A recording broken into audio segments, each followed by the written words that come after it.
Tripper खरीद घोटाला में नाम आने पर मुजफ्फरपुर मेयर सुरेश कुमार नैतिकता के आधार पर इस्तीफा दें। नगर विकास मंत्री की स्थिरता और गलत एजेंसी के चुनाव के कारण मुजफ्फरपुर में स्मार्ट सिटी का काम धीमी गति से चल रहा है। 24 आवर्स टुडे न्यूज से खास बातचीत में वार्ड संख्या 20 के वार्ड पार्षद संजय केजरीवाल ने कही, मुजफ्फरपुर नगर निगम में 3 करोड़ 80 लाख रुपए की भुगतान राशि हुई है ट्रिपर खरीदी में, और मुजफ्फरपुर के मेयर के ऊपर ये चार्जेस आ रहे हैं कि उन्होंने अवैध तरीके से एक एजेंसी को ऊंची कीमत पे टेंडर दिया और इसके लिए जिलाधिकारी के द्वारा उनके ऊपर चार्जशीट भी किया गया है और उनसे जवाब भी मांगा गया है और पार्षदों का एक गुट उनसे इस्तीफे की मांग कर रहा है। इस संबंध में हमने आज वार्ड 20 के पार्षद संजय केजरीवाल जी से बात की कि आगे की क्या रणनीति है, क्या मेयर साहब को इस्तीफा देना चाहिए, क्योंकि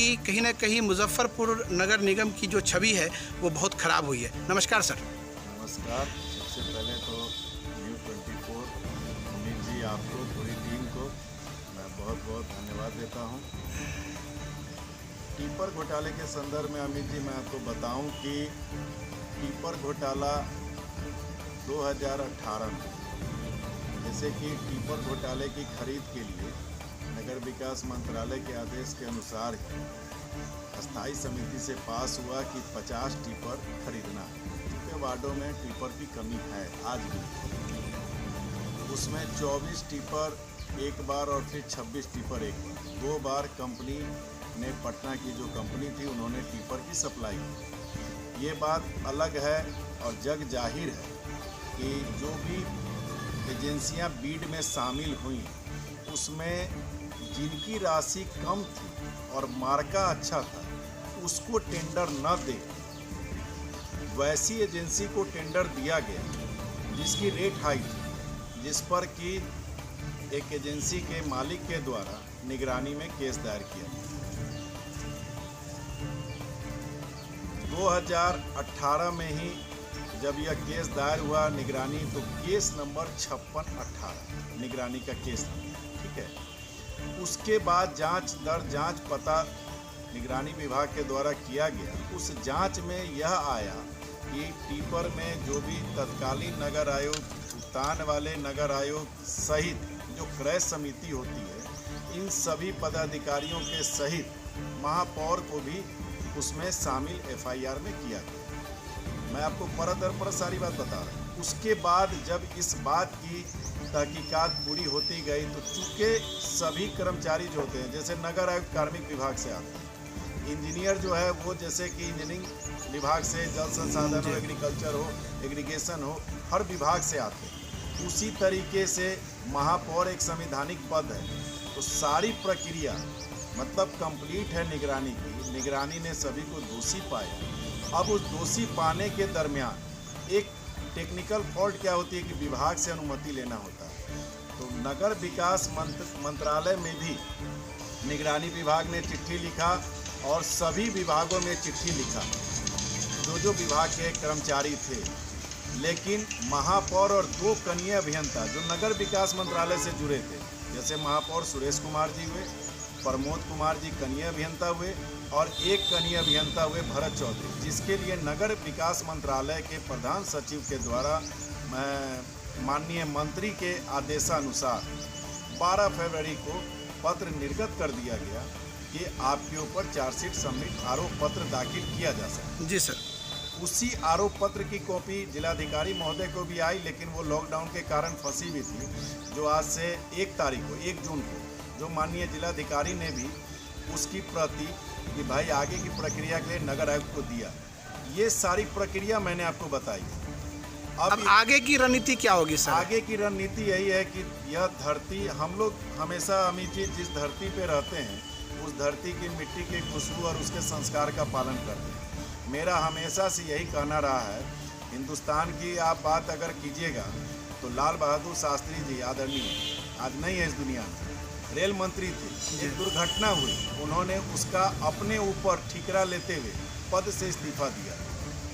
हमारे जॉर्ज फर्नांडिस साहब 5 बार से इस धरती ने सांसद बनाने का काम किया और जब उनके ऊपर रक्षा मंत्री रहते हुए ताबूत घोटाला का आरोप लगा था, उन्होंने इस्तीफा दिया। तो क्या मेयर साहब, ये डायरेक्ट कहना है कि मेयर साहब को भी जब चार्जेस है तो इस्तीफा देना चाहिए? एकदम देखिए, इस बात से अमित जी मेरा क्लियर कट है कि जब भी किसी सार्वजनिक जीवन में रहने वाले व्यक्ति के ऊपर कोई आरोप लगता है तो उस आरोप को उसको पाक साफ होने के लिए अपने पद का त्याग करना चाहिए, और पद का त्याग करने के बाद न्यायालय से वो बरी हो जाते हैं, न पद पे आसीन हो। नगर विकास मंत्री इसी शहर के हैं और मुजफ्फरपुर की नरकीय स्थिति है।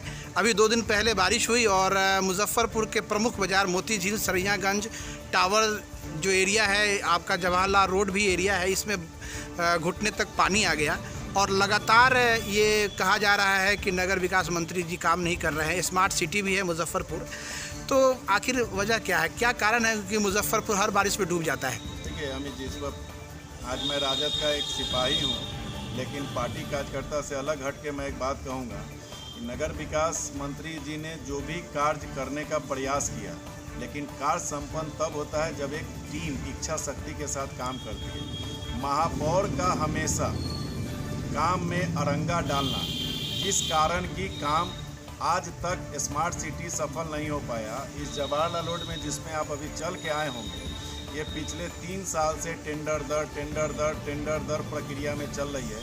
अब जाके पता चला, अभी तक ऑथेंटिक रिपोर्ट नहीं है कि टेंडर हो चुका है। मेरा कहना है कि मंत्री जी जिस काम को शहर में लेके आए, सिर्फ उनमें कमी ये रही कि वो मॉनिटरिंग सही ढंग से नहीं कर पाए। उनके अधीनस्थ कर्मचारी उनके कार्य को आगे नहीं बढ़ा पाए। सर, क्या ये माना जाए कि मुजफ्फरपुर नया मेयर जल्द देखेगा?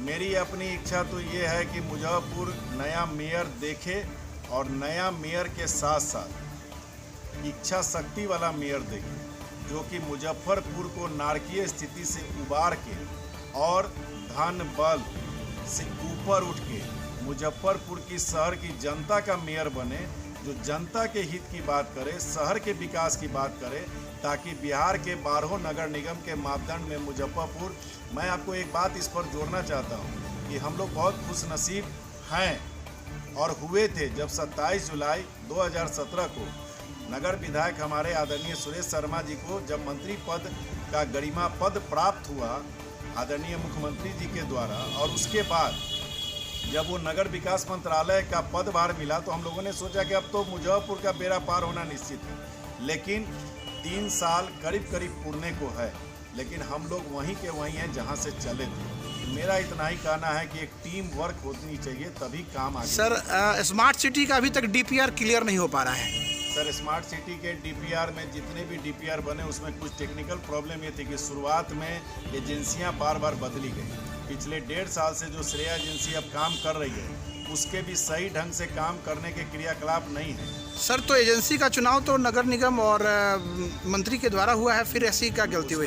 उसमें मंत्री या नगर निगम नहीं होता है, उसके बोर्ड के जो हैं हेड होते हैं प्रमंडलीय आयुक्त। अच्छा, प्रमंडलीय आयुक्त और DM sir Suresh Babu, mayor, मंत्री महोदय, फिर नगर आयुक्त, सीईओ होते हैं। तो पूरी टीम का एक सिलेक्शन होता है, उसमें जिनका डाटा सही आता है उसको सिलेक्शन किया जाता है। लेकिन मजबूरी ये है कि उस कंपनी ने अभी तक जितना रुपये का लाभ उठाया, तो सर उसके ऊपर जांच क्यों नहीं बिठाई जा रही है कि उसने अभी तक पैसा लिया और काम जीरो है?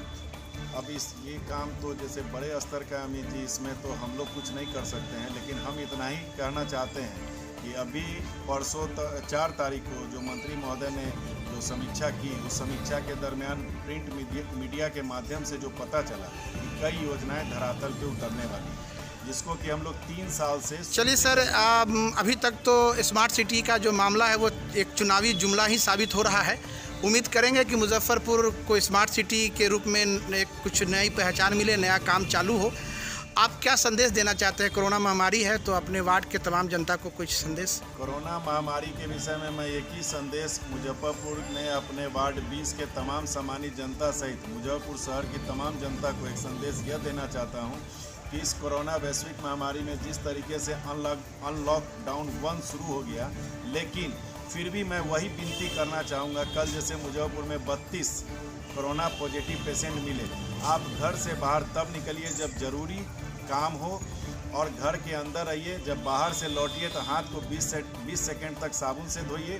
घर के बाहर निकलिए तो मास्क पहन के निकलिए और अपने आप को सुरक्षित रखिए, अपने वार्ड को सुरक्षित रखिए, अपने शहर को सुरक्षित रखिए, तभी देश जीतेगा। और एक मैसेज आपको देना चाहता हूँ आपके माध्यम से, सिकंदर सारी दुनिया को जीत के आया था, हिंदुस्तान ने हराया था उसको। कोरोना भी हारेगा, हिंदुस्तान जीतेगा। चलिए सर, बहुत बहुत धन्यवाद 24 आवर टुडे न्यूज़ से बात करने के लिए।